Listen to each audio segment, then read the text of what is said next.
BBA learning এর আজকের ভিডিওতে সকলকে স্বাগত জানাচ্ছি। আমাদের আজকের ভিডিওতে বিবিএ তৃতীয় বর্ষ হিসাব বিজ্ঞান বিভাগ ও বিবিএস পাস তৃতীয় বর্ষের কস্ট অ্যাকাউন্টিং বইয়ের সপ্তম অধ্যায় allocation of support department cost common cost and revenues অধ্যায় হতে একটি অঙ্ক সমাধান করা হয়েছে। আমাদের আজকে সমাধানকৃত অঙ্কটি হচ্ছে এনইউ বিবিএ অনার্স 2017 সালে আসা একটি অঙ্ক। আমাদের প্রতিটি ভিডিওতে জাতীয় বিশ্ববিদ্যালয়ের ফাইনাল পরীক্ষায় কমন উপযোগী যে অঙ্কসমূহ রয়েছে অত্যন্ত গুরুত্বপূর্ণ সেই অঙ্কসমূহ সমাধান করা হয়। আমরা আজকে যে অঙ্কটি সমাধান করেছি তার প্রশ্নটি পড়ে নিচ্ছি। XY Limited has two production departments A and B and two service department C and D. তাহলে XY Limited has two production department A and B. XY Limited এর দুটি প্রোডাকশন ডিপার্টমেন্ট A এবং B, two service department C and D, এবং দুটি service department আছে সেটি হচ্ছে C এবং D. The direct cost of the two production department for the month of May are given below. তাহলে দুটি প্রোডাকশন ডিপার্টমেন্টের মে মাসের যে প্রত্যক্ষ খরচসমূহ রয়েছে সেগুলো হচ্ছে নিম্নরূপ। ডিরেক্ট ম্যাটেরিয়াল এবং ডিরেক্ট ওয়েজেস রয়েছে এ টাকা বি টাকা, অর্থাৎ ডিপার্টমেন্ট এ এবং ডিপার্টমেন্ট বি টাকা। ডিরেক্ট ম্যাটেরিয়ালস ডিপার্টমেন্ট এ হচ্ছে 9600 9600 টাকা এবং ডিপার্টমেন্ট বি হচ্ছে 11300 11300 টাকা। আর ডিরেক্ট ওয়েজেস ডিপার্টমেন্ট এ হচ্ছে 5400 5700 টাকা আর ডিপার্টমেন্ট বি হচ্ছে 7000 7000 টাকা। এরপর নিচে বলা হচ্ছে the estimated departmental overhead as per departmental distribution summary for the year আর as follows. Departmental distribution summary অনুযায়ী ডিপার্টমেন্টাল ওভারহেড সমূহ হচ্ছে নিম্নরূপ। আমাদের ডিপার্টমেন্টে এ ডিপার্টমেন্টের জন্য হচ্ছে টাকা 28,880, এ ডিপার্টমেন্ট হচ্ছে 28,880 টাকা, বি ডিপার্টমেন্ট হচ্ছে 36,220 34,220 টাকা এবং সি ডিপার্টমেন্টে দেখা যাচ্ছে 15,900 15,900 টাকা, ডি ডিপার্টমেন্ট হচ্ছে 20,000 20,000 টাকা। নিচে রয়েছে the overhead of the service department are distributed as under. আমাদের এখানে দুটি সার্ভিস ডিপার্টমেন্ট সি এবং ডি, তাদের যে ওভারহেডগুলো রয়েছে সেগুলো নিম্নোক্তভাবে বন্টন করা হবে। তাহলে সি ডিপার্টমেন্টের ওভারহেডগুলো কোন ডিপার্টমেন্টে কিভাবে বন্টন করা হবে তার নিচে দেওয়া আছে। এ ডিপার্টমেন্ট পাবে 40%, বি ডিপার্টমেন্ট পাবে 40%, সি ডিপার্টমেন্টে যখন বন্টন করা হবে সি ডিপার্টমেন্ট কোনো টাকাই পাবে না, ডি ডিপার্টমেন্ট হবে 20%। অর্থাৎ সি ডিপার্টমেন্টের ওভারহেড সমূহ যখন বন্টন করা হবে এ 40%, বি 40%, ডি এ পাচ্ছে 20%। আবার সার্ভিস ডিপার্টমেন্ট ডি এর ওভারহেড যখন বন্টন করা হবে তখন এ পাবে 30%, বি পাবে 45%, সি পাবে 25%, ডি এর টাকা যখন বন্টন করা হবে তখন ডি এ কোনো পার্সেন্টেজ পাবে না। এরপর নিচে বলা হচ্ছে the departmental overhead rates are computed on the basis of direct labour cost. তাহলে the departmental overhead rates are computed on the basis of direct labour cost. Departmental উপরিব্যয়ের হার ডিরেক্ট লেবার কস্টের উপর ভিত্তি করেই হিসাব করা হয়। The estimated direct labour cost for the year are. তাহলে এই বছরের ডিরেক্ট লেবার কস্টগুলো হচ্ছে নিম্নরূপ। ডিপার্টমেন্ট এ হচ্ছে টাকা 60,000, এ ডিপার্টমেন্টের ডিরেক্ট লেবার কস্ট হচ্ছে 60,000 টাকা, ডিপার্টমেন্ট বি টাকা 80,000, অর্থাৎ বি ডিপার্টমেন্টের ডিরেক্ট লেবার কস্ট হচ্ছে 80,000 80,000 টাকা। নিচে রিকোয়ার্ড রয়েছে calculate the departmental overhead rate and the cost of production department A and B for the month of May.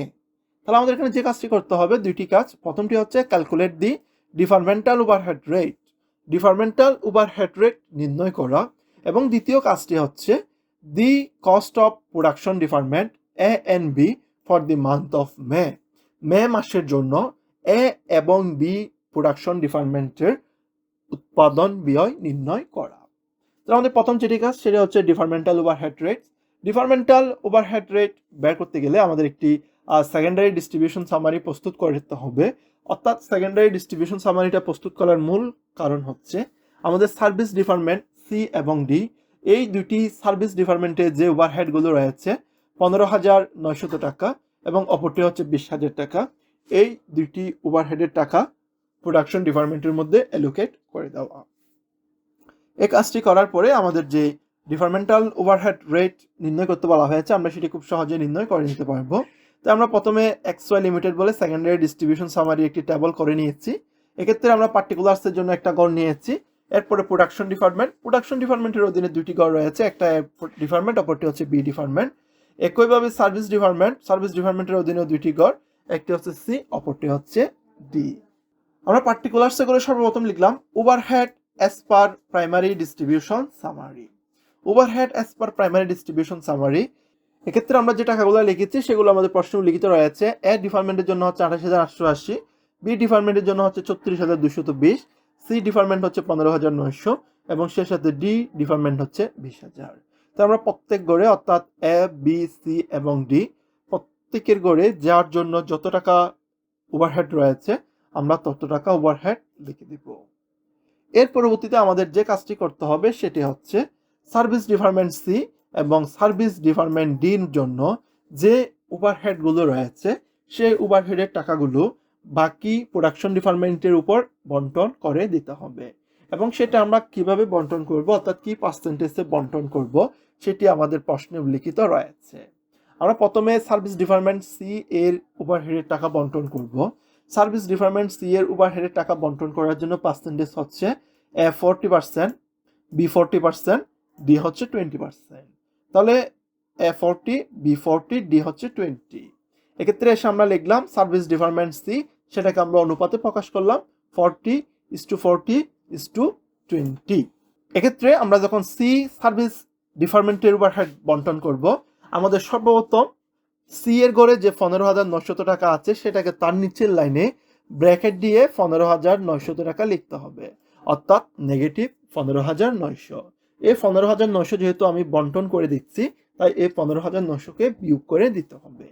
তাহলে এই 15,900 টাকাকে 40% বের করে 6,360 টাকা পাবে এ, এবং আবার 40% 6,360 টাকা এটা পাবে বি, এবং 20% যেটি হচ্ছে 3,180 টাকা এটি পাবে ডি। তাহলে সার্ভিস ডিপার্টমেন্ট সি এর টাকা এভাবে বন্টন করার পরে আমরা এখন সার্ভিস ডিপার্টমেন্ট ডি এর টাকা বন্টন করব। তাই আমরা নিচে লিখলাম service department D. Service department D এর টাকা কিভাবে বন্টন করতে হবে সেটাও প্রশ্ন লিখিত আছে। সার্ভিস ডিপার্টমেন্ট ডি এর টাকা বন্টন করতে গেলে এ পাবে 30%, বি পাবে 45% এবং সি এ পাবে 25%। তো আমরা সার্ভিস ডিপার্টমেন্ট ডি বলে লিখলাম 30:45:25। এখন আমরা সার্ভিস ডিপার্টমেন্ট ডি এর গড়ে দেখব। আগে থেকে আছে 20,000, যখন সার্ভিস ডিপার্টমেন্ট সি এর টাকা ভাগ করে দিয়েছি তখন গেছে 3,180 টাকা। এখন আমরা যখন সার্ভিস ডিপার্টমেন্ট ডি এর ওভারহেডের টাকা ভাগ করব, তখন ডি এর গড়ে যে টাকা রয়েছে 20,000 টাকা এবং 3,180 টাকা দুইটা যোগ করলে 23,180 টাকা হয়। আমাদের এই 23,180 টাকা একসাথে বন্টন করতে হবে। তাই আমাদের 23,180 টাকা লিখে সেটাতে ব্র্যাকেট দিয়ে দিতে হবে, অর্থাৎ এই টাকাটা আমরা বিয়োগ করে দিচ্ছি। এখন 23,180 টাকার উপর 30% বের করে এটি পাবে এ ডিপার্টমেন্ট 6,954 টাকা, 45% বের করে 10,431 টাকা সেটা পাবে বি ডিপার্টমেন্ট, এবং 25% বের করে 5,795 টাকা সেটা পাবে সি ডিপার্টমেন্ট। আমরা ক্যালকুলেটর দিয়ে হিসাব করে এই টাকাগুলো ভাগ করে দিব। আমরা যখন সার্ভিস ডিপার্টমেন্ট ডি এর 23,180 টাকা ভাগ করে দিয়েছি তখন সি ডিপার্টমেন্টেও 5,795 টাকা পড়েছিল। আমাদের এখন এই সি ডিপার্টমেন্টের 5,795 টাকাকে বন্টন করতে হবে। এই সেকেন্ডারি ডিস্ট্রিবিউশন সামারি করার একটাই কাজ, সেটি হচ্ছে সার্ভিস ডিপার্টমেন্টের গড়ে কোনো টাকা রাখা যাবে না, আমাদের সার্ভিস ডিপার্টমেন্টকে নীল করে দিতে হবে, অর্থাৎ শূন্য করে দিতে হবে। তাই সার্ভিস ডিপার্টমেন্টের গড়ে যে 5,795 টাকা আছে আমরা সার্ভিস ডিপার্টমেন্ট সি এর এই 5,795 টাকাকে বন্টন করব। তাহলে সার্ভিস ডিপার্টমেন্ট সি কিভাবে বন্টন করবে সেটা আমরা উপরের লাইনে বের করেছিলাম 40:40:20। তো আমরা নিচের লাইনেও এসে সার্ভিস ডিপার্টমেন্ট সি বলে 40:40:20 এবং সার্ভিস ডিপার্টমেন্ট ডি এর টাকা যখন ভাগ করব 30:45:25 এই অনুপাতে ভাগ করব। তাহলে এই 5,795 টাকাকে 40% বের করে 2,318 টাকা এ পাচ্ছে, আবার 40% সেটাও বির জন্য 2,318 টাকা বি এ পাচ্ছে, আর 20% এই 20% পাবে হচ্ছে ডি 1,159 টাকা, এই টাকাটা ডি এ পাচ্ছে। সি এর টাকা ভাগ করার সময় ডি এর গড়ে 1,159 টাকা পড়ে গেছে, আমাদের এখন ডি এর গড়ের 1,159 টাকা বন্টন করতে হবে। যতক্ষণ না পর্যন্ত সি এবং ডি এর গড় শূন্য হচ্ছে ততক্ষণ পর্যন্ত আমাদের এই ভাগ প্রক্রিয়া অর্থাৎ বন্টন প্রক্রিয়া চলমান রাখতে হবে। 1,159 টাকা এটা হচ্ছে সার্ভিস ডিপার্টমেন্ট ডি এর টাকা। সার্ভিস ডিপার্টমেন্ট ডি এর টাকা ভাগ করতে হবে 30:45:25 এই অনুপাতে। এই 1159কে আমরা যখন 30% বের করব 348 টাকা, এটা এ পাচ্ছে। 45% যেটা হচ্ছে বি এর জন্য, তাই বি এর করে 521 টাকা। আর 25% 1159 টাকার 25% হচ্ছে 290 টাকা, যেটা হবে সি। এখন ডি এর টাকা ভাগ করার সময় আবার সি এর ঘরে 290 টাকা চলে আসলো। আমরা এখন সি এর ঘরের এই 290 টাকাকে বন্টন করব। এই সি এর ঘরে 290 টাকাকে বন্টন করার জন্য আমরা ব্র্যাকেট দিয়ে 290 টাকা লিখে দিলাম। প্রত্যেকবার বন্টন করার সময় যে টাকাটাকে বন্টন করব তার নিচে ব্র্যাকেট দিয়ে সে টাকাটা লিখে দিতে হবে। এই 290 টাকার 40% হচ্ছে 116 টাকা, বিও পাবে 116 টাকা, একইভাবে 20% সেটা 58 টাকা, সেটা পাবে হচ্ছে ডি। এখন ডির ঘরে 58 টাকা চলে গেল, এই 58 টাকাকে আবার বন্টন করতে হবে। তাই আমরা নিচে 58 টাকাকে ব্র্যাকেট দিয়ে দেখালাম। এই 58 টাকা যেহেতু ডি এর টাকা, সেটা 30%, 45%, 25% এভাবে ভাগ করবে। তাহলে 58 টাকা 30% হচ্ছে 17 টাকা, যেটা এর ঘরে বসলো। 58 টাকার 45% হচ্ছে 26 টাকা, যেটা আমরা বি এর ঘরে বসিয়েছি। এবং 58 টাকার 25% 15 টাকা আসে, সেটা আমরা সি এর ঘরে বসিয়েছি। এক্ষেত্রে আমাদের পার্সেন্টেজগুলো বের করতে দশমিক সংখ্যা আসতে পারে, আমরা এটাকে রাউন্ড ফিগার করে লিখেছি। এরপরে সি এর ঘরে আবার 15 টাকা পড়লো, আমরা এখন এই 15 টাকাকে বন্টন করব। এটা যেহেতু সি এর টাকা, তাই সেটাকে আমাদের 40%, 40% এবং 20% ভাগ করতে হবে।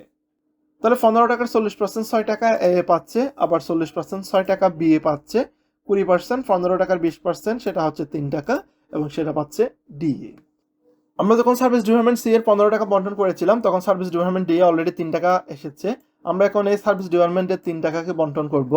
এই টাকাটাকে বন্টন করতে আমাদের পার্সেন্টেজ হচ্ছে 30%, 45%, 25%। A department 30%, B department 45%, C department 25%। আমরা এই 3 টাকাকে বন্টন করে এ ডিপার্টমেন্টকে 1 টাকা দিলাম, বি ডিপার্টমেন্টকে 2 টাকা বন্টন করে দিলাম। এক্ষেত্রে আমরা সি ডিপার্টমেন্টে কোনো টাকা দেখাই নাই। 3 টাকার উপর যদি 25% হিসাব করি, যাতে এখন সেটা আমাদের 75 পয়সা আসে। তাহলে এই 75 পয়সা আমরা সি ডিপার্টমেন্টে আর দেখাই নাই, আমরা এটাকে বি ডিপার্টমেন্টে অ্যাড করে 2 টাকা করে দিয়েছি। এখন আমাদের কাজ হচ্ছে টোটাল নির্ণয় করা। আমরা যখন এ ডিপার্টমেন্ট যোগ করব, তখন আমাদের এ ডিপার্টমেন্টের টোটাল যোগফল বের হয়ে আসবে 45,000, 45,000। বি ডিপার্টমেন্ট যোগ করলে টোটাল বের হয়ে আসবে 56,000, 56,000। সি ডিপার্টমেন্ট এবং ডি ডিপার্টমেন্টের যোগফল আসবে না, এখানে আমাদের প্রত্যেকটা টাকা বিয়োগ করে নিচে নামিয়ে ফেলছি। তাহলে এক্ষেত্রে কোনো টাকায় আসছে না, তাই আমরা নীল লিখে দিলাম। এই টোটালের টাকাটাকে আমরা এ দিয়ে প্রকাশ করছি। এরপরে হচ্ছে এস্টিমেটেড ডিরেক্ট লেবার কস্ট। যেহেতু আমাদের ডিপার্টমেন্টাল ওভারহেড রেটটা বের করতে বলছে এবং প্রশ্নের উপরে বলা আছে, the departmental overhead rate are computed on the basis of direct labour cost. Departmental overhead রেটটা ডিরেক্ট লেবার কস্টের উপর নির্ধারণ করা হয়। তাই আমরা এখন ডিরেক্ট লেবার কস্ট কত টাকা সেটা লিখব। আমাদের প্রশ্নে উল্লিখিত রয়েছে, এ ডিপার্টমেন্টের ডিরেক্ট লেবার কস্ট হচ্ছে 60,000 টাকা, বি ডিপার্টমেন্টের ডিরেক্ট লেবার কস্ট হচ্ছে 80,000 টাকা। তাই আমরা নিচে এসে এস্টিমেটেড ডিরেক্ট লেবার কস্ট, যেটাকে আমরা বি দিয়ে প্রকাশ করেছি, এর ঘরে লিখে দিলাম 60,000 টাকা, বির ঘরে লিখে দিলাম 80,000 টাকা। এখন আমাদের ডিপার্টমেন্টাল ওভারহেড রেট বের করার পালা। ডিপার্টমেন্টাল ওভারহেড রেট বের করতে গেলে আমরা এ ডিভাইডেড বাই বি লিখেছি। এ ডিভাইডেড বাই বি এর অর্থ হচ্ছে টোটালকে এস্টিমেটেড ডিরেক্ট লেবার কস্ট দিয়ে ভাগ করা। আমরা যখন টোটালকে এস্টিমেটেড ডিরেক্ট লেবার কস্ট দিয়ে ভাগ করে 100 দিয়ে গুণ করে দিব, তখন ডিপার্টমেন্টাল ওভারহেড রেটটা কতটুকু সেটা বের হয়ে আসবে। এই ডিপার্টমেন্টের ক্ষেত্রে যদি আমরা এই কাজটা করি, টোটাল হচ্ছে 45,000 টাকা, এস্টিমেটেড ডিরেক্ট লেবার কস্ট হচ্ছে 60,000 টাকা। 45,000 টাকাকে 60,000 দিয়ে ভাগ করে 100 দিয়ে গুণ করে দিলে আমাদের পার্সেন্টেজটা বের হয়ে আসবে 75%। একই ক্ষেত্রে বি ডিপার্টমেন্টের ক্ষেত্রে যদি আমরা এই কাজটা করি, 56,000কে 80,000 দিয়ে ভাগ করে 100 দিয়ে গুণ করে দিলে বের হয়ে আসবে 70%। তাহলে আমাদের দুইটা রিকোয়ার্ডের প্রথম রিকোয়ার্ড ছিল ডিপার্টমেন্টাল ওভারহেড রেট বের করা।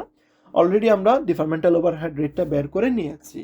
এরপর আমাদের দ্বিতীয় যে রিকোয়ার্ডটি ছিল সেটি হচ্ছে cost of production department A and B for the month of May. মে মাসের জন্য এ এবং বি ডিপার্টমেন্টের কস্ট নির্ণয় করা। তাহলে মে মাসের জন্য আমাদের দুইটি ডিরেক্ট কস্ট দেওয়া ছিল, একটি হচ্ছে ডিরেক্ট ম্যাটেরিয়াল, অপরটি হচ্ছে ডিরেক্ট ওয়েজেস। আমরা নিচে পরবর্তী রিকোয়ার্ডটি সম্পন্ন করেছি, XY limited cost of production department for the month of May. তাহলে আমাদের যে দুটি প্রোডাকশন ডিপার্টমেন্ট রয়েছে, একটি হচ্ছে ডিপার্টমেন্ট এ, অপরটি হচ্ছে ডিপার্টমেন্ট বি। এই দুটি ডিপার্টমেন্টের জন্য আমাদের কস্ট অফ প্রোডাকশন বের করতে হবে। আমাদের দুটি ডিপার্টমেন্টের মে মাসের ডিরেক্ট ম্যাটেরিয়াল এবং ডিরেক্ট ওয়েজেস কত টাকা সেটা উল্লিখিত রয়েছে। ডিপার্টমেন্ট এর জন্য ডিরেক্ট ম্যাটেরিয়াল হচ্ছে 9,600, ডিপার্টমেন্ট বির জন্য হচ্ছে 11,300, আর ডিরেক্ট ওয়েজেস ডিপার্টমেন্ট এর জন্য হচ্ছে 5,400 এবং ডিপার্টমেন্ট বির জন্য হচ্ছে 7,000। তারপরে নিচে ডিরেক্ট মেটেরিয়াল লিখে নিলাম, ডিপার্টমেন্ট এ 9,400, ডিপার্টমেন্ট বি হচ্ছে 11,300, আর ডিরেক্ট ওয়েজেস লিখলাম, ডিপার্টমেন্ট এ হচ্ছে 5,400 এবং ডিপার্টমেন্ট বি হচ্ছে 7,000। আমরা দুটো যোগ করে দিব, 9,400 আর 5,400 যোগ করলে আসে 15,000। একইভাবে 11,300 আর 7,000 যোগ করলে 18,300 তো আসে। ডিরেক্ট মেটেরিয়াল এবং ডিরেক্ট ওয়েজেস যোগ করলে প্রাইম কস্ট বের হয়ে আসবে। প্রাইম কস্টের সাথে আমাদের ফ্যাক্টরি ওভারহেডটা যোগ করতে হবে।